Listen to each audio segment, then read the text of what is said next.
Boa noite a todos e boa noite a todas. Do que se trata essa conversa hoje? Entende? Isso aqui é uma aula no sentido de que eu vou expor coisas, mas não é uma aula formal, é uma aula com conteúdos mais para pensamento e discussão do que acumulação de informações precisas, informações técnicas ou tecnológicas. Mas a ideia aqui é de elevar a conversa para um plano mais de pensamento, mais filosófico, mais conceitual do que técnico do tecnológico. Então, é uma coisa que eu coloco sempre, eu acho que na maior parte das minhas aulas, é essa dualidade da formação e da nossa profissão como diretor, diretora de fotografia. Mas como tem pessoas aqui que eu não conheço, eu vou me apresentar.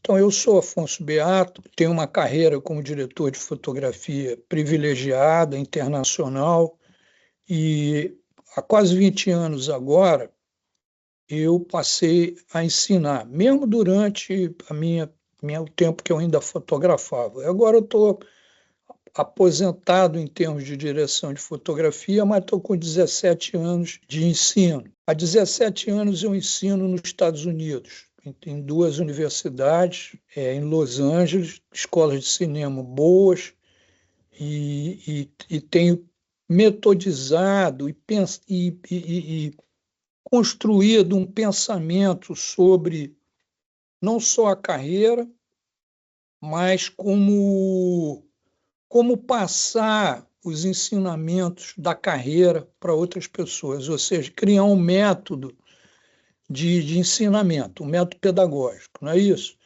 Então, muitas coisas eu fui descobrir, como eu acho que a maior parte dos professores e professoras descobrem, você quando ensina, você organiza, você tem que organizar teu pensamento. E nessa organização, você liga certas coisas, você, por colocar as coisas, entende, num desktop, numa mesa de trabalho, para organizar esse pensamento, você descobre outras coisas, coisas que você não sabia antes, que nem participava. Isso aconteceu comigo e tem acontecido várias vezes nesse tempo. Ou seja, você com a informação que você lhe dá, com a organização de como você passa a informação nos cursos que você dá, as prioridades que você vê na carreira, você descobre coisas. E eu descobri, e de uma forma ou de outra, coisas que podem parecer óbvias para a maior parte das pessoas, mas se elas não são ditas, se elas não são faladas, a gente passa despercebido e constrói uma carreira totalmente intuitiva. Então, deixa eu colocar isso a partir da minha carreira mesmo e a carreira de vocês e o momento de vocês profissionalmente, como formação ainda, ou então de aperfeiçoamento profissional. Como muitos de vocês estão aqui, alguns são meus alunos, alunas, então sabem do que eu estou falando. Então, quando eu comecei a fotografar, claro, eu acho que da maior parte das pessoas, colegas que vêm fazer fotografia de cinema, as pessoas vêm de estilo, de fotografia, cliqueiro. Então, eu fiz fotojornalismo num tempo, isso aí, antes mesmo do cinema novo aparecer, mas logo fomos nos encontrando, Cacá Diegues, Arnaldo Jabor, Joaquim Pedro, Rui Guerra, Glauber Rocha, essas pessoas, o Rio de Janeiro, o Brasil era menor, não é? Isso aí eu estou falando no final dos anos 50, é muito tempo atrás. Mas o que havia? Não havia escola de cinema, não havia escola de cinema. Existiam pequenas escolas de fotografia fora das universidades. As universidades não tinham escola de cinema, zero. Mas aí começaram a aparecer a Federal Fluminense, a USP de São Paulo, uma série de escolas no sentido universitário. As universidades começaram a ver o cinema brasileiro crescendo e começaram. Mas no meu tempo não havia escola de cinema. Então, eu adorava a imagem, tinha um talento para isso, gostava de fotografia, já fazia fotografia. E a minha formação foi de belas artes. Imagem parada, copiar, pintar. Mas eu tive algumas sortes, entende? Algumas oportunidades que eu consegui agarrar. E uma delas foi quando se montou, quando se criou o Museu de Arte Moderna do Rio de Janeiro. Então, no Museu de Arte Moderna havia uma escola ali, com aulas, tudo. Eu fazia belas artes em termos acadêmicos e frequentava o museu e fazia outros cursos. Então, nesse curso, um professor me liberou em termos de criatividade. Eu devo muito a ele o começo da minha carreira e o começo da minha formação. O professor era um grande pintor, Aloysio Carvão, um pintor amazonense, mas que tinha um nível intelectual imenso. Ele trouxe o que se chama o neoconcretismo para o Rio, para a pintura brasileira. Enfim, era um desenvolvimento dos branches, entende? Dos setores da arte moderna, então, contemporânea. Eu acho que vocês vão encontrar, entende, em suas carreiras, em suas formações, isso também. Pessoas que influenciam porque dizem coisas que são importantes. Por que eu estou dizendo isso? Porque então a minha formação foi totalmente autodidata. Isso é bom? Não. Isso não é bom. Porque, primeiro, você começa a fazer tudo intuitivamente, muito por amor, muito por prestar atenção, muito por aumentar o seu nível cultural, claro, sempre não parar de estudar, mas você não tem guia, você não tem liderança, você não tem mentoria. E eu estou falando isso já da fotografia de cinema. Claro que os pintores eram maravilhosos, a minha turma no Museu de Arte Moderna, fantástico, Antônio Dias, o Rocha Miranda, Evansy Fanzeres, grandes pintores, até vivos ainda.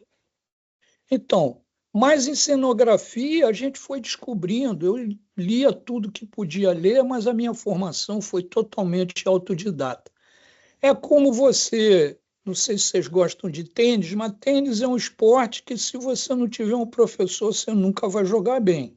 Porque tem tanta coisa, o jeito de segurar a raquete, o jeito de se posicionar, ou como aviação, qualquer coisa que você faz que demanda de precisão. Se você precisa de mentoria, você precisa de criar métodos de evolução. Então, o que eu estou tentando dizer é que a minha carreira, ela foi, até o final da minha carreira como diretor de fotografia, ela foi meramente intuitiva, dedutiva. Via uma coisa, ou copiava, ou era influenciado por aquilo, ou então era influenciado assado, ouvia conversas, claro, as associações, as conversas de bar, entende? As amizades profissionais, tudo isso a gente fazia, mas de uma forma não organizada. Então eu, depois que parei de fotografar e já começando a ensinar, depois disso, na organização do meu conhecimento e aquilo que eu achava necessário e importante passar para vocês, para outras gerações, eu comecei a organizar e descobrir coisas. Então, já o tema dessa noite, o tema dessa conversa é essa: estética e tecnologia. O que eu quero dizer com isso? Eu acho que vocês têm que prestar muita atenção nisso que eu vou falar, e eu vou tentar. é, Desculpe, porque eu penso muito em inglês, então, às vezes, eu tenho um problema de português. Eu passei 50 anos nos Estados Unidos, nunca aprendi a falar inglês direito, e claro que esqueci o português também, então o meu falar é muito complicado. Mas é o seguinte, eu comecei a desvendar coisas e preciso desvendar essas coisas e passar para vocês. Então, depois desse primeiro conceito de conversar sobre estética e tecnologia, a relação dos dois, eu vou tentar mergulhar, desvendar cada um desses pontos. Então, é o seguinte: a estética e a tecnologia na carreira da direção da fotografia ou no fazer cinematografia, elas estão sempre presentes, entende? E parece, se vocês conversando assim, claro, Beato, mas isso é óbvio. Não, não é óbvio quando você precisa de um balanceamento, quando você precisa de cuidar de uma coisa e da outra. Por quê? Porque você tem geralmente uma tendência de gostar de uma coisa e desprezar a outra, ou estudar uma coisa com mais carinho e não dar bola para outra. Então, a estética e a cinematografia, como matérias na função que nós estamos aqui, eu acredito todas e todos que estão aqui ou estão interessados em fazer cinematografia ou já fazem, precisam pensar e tomar cuidado e ter atenção com isso. Por quê? O que nós fazemos? Nós produzimos imagens e movimentos, nós capturamos o que está na nossa frente, ou o pedido do diretor ou da diretora, aquilo que está no roteiro, temos a nossa percepção, mas o nosso produto final é um produto estético, não é isso?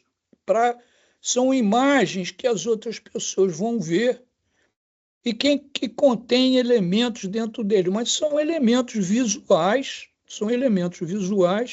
e estéticos. Então, vamos dizer, o que você faz? Não, eu sou um esteta, ou eu sou um diretor de fotografia, eu produzo imagens, eu faço imagens, mas a sua carreira só acontece quando a sua imagem é vista, não enquanto você está pensando, ou quando você gravou, botou na câmera, mas ainda não foi projetada. Porque qualquer obra de arte, ela só acontece quando ela é vista, quando ela é criticada, porque ela é feita para outras pessoas. Eu acho que a maior parte de vocês não faz cinematografia para vocês mesmos. Tudo bem, uma pessoa ou outra pode fazer. Para você produzir essa estética, e todos vocês sabem que quando você pega uma câmera, que é a ferramenta de gravar aquilo que vocês estão vendo, vocês encontram o funcionamento da câmera. Nesse curso, a gente estuda 3 diretores de fotografia proeminentes agora,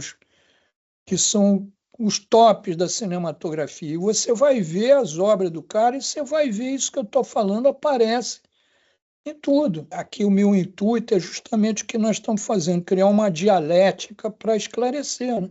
Quando você tem as lives, isso é muito comum. As pessoas têm esse direito de preservar ou a identidade, ou como está vestido, ou como.